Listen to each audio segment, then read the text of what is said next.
आपण बनवणार आहोत कांदा भजी।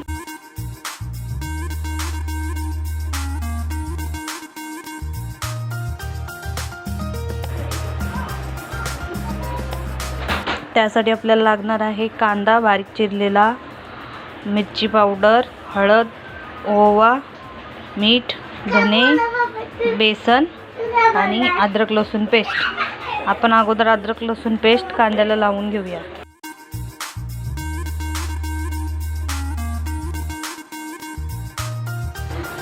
थोडंसं मीठ टाकायचं आणि चांगलं कांद्याला चोळून घ्यायचं।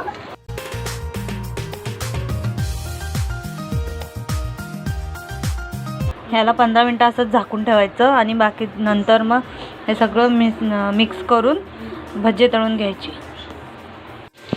तेल तापत ठेवलेलं आहे, आता आपण याची भजी बनवूया।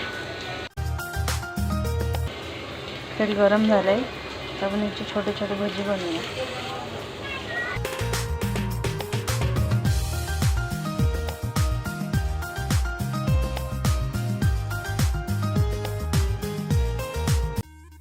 बारीक गॅसवर तळून घ्यायची।